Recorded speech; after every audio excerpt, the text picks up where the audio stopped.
নমস্কার সবাইকে, সুদীপ্তার রান্নাঘরে আপনাদের সকলকে স্বাগত। আজ আমি বানাবো দোকানের স্টাইলে মতিচুর লাড্ডু। মতিচুর লাড্ডু দেখতেও যেমন সুন্দর, খেতেও খুব ভালো লাগে। বাচ্চাদের তো এটি খুবই প্রিয়, ভীমের লাড্ডু নামে পরিচিত তাদের কাছে। তো এটা বানানোর জন্য আমি নিয়েছি ছোলার ডাল, চিনি, ঘি, সামান্য ফুড কালার আর কয়েকটি চারমগজ। তো সবার প্রথমে আমি ভিজিয়ে রাখা ডালটিকে একটি মিক্সিং জারে পেস্ট করতে দেব। ডালটিকে আমি 4 ঘন্টা ভিজিয়ে রেখেছিলাম। তো এটার একটি মিহি পেস্ট বানিয়ে নেব। তো আমার হয়ে গেছে পেস্ট বানানো। এবার কড়াইয়ে তেল দিয়ে এক এক করে বড়াগুলো ভেজে নেব। হালকা আঁচে আমি বড়াটা ভেজেছি যাতে ভালোভাবে ভাজা হয়।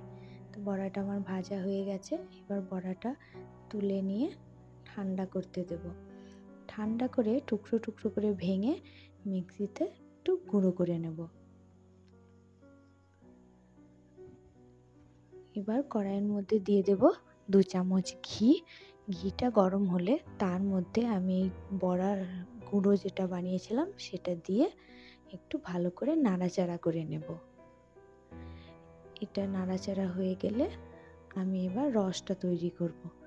1 কাপ চিনি দিয়েছি, দেব 2 কাপ মতো জল।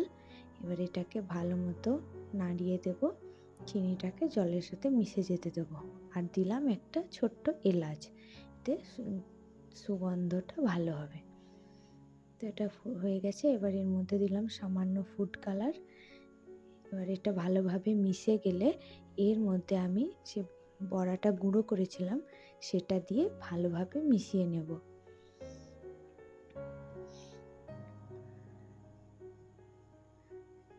তো এটা মিশিয়ে ভালোভাবে নাড়াচাড়া করতে হবে যাতে জলটা টেনে যায়, একটু গাঢ় হয়ে যায়।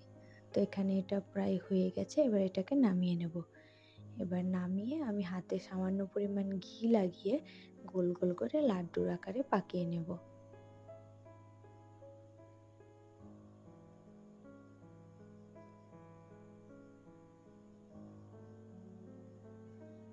তো এখানে এক এক করে আমার লাড্ডুগুলো সব বানানো হয়ে গেছে।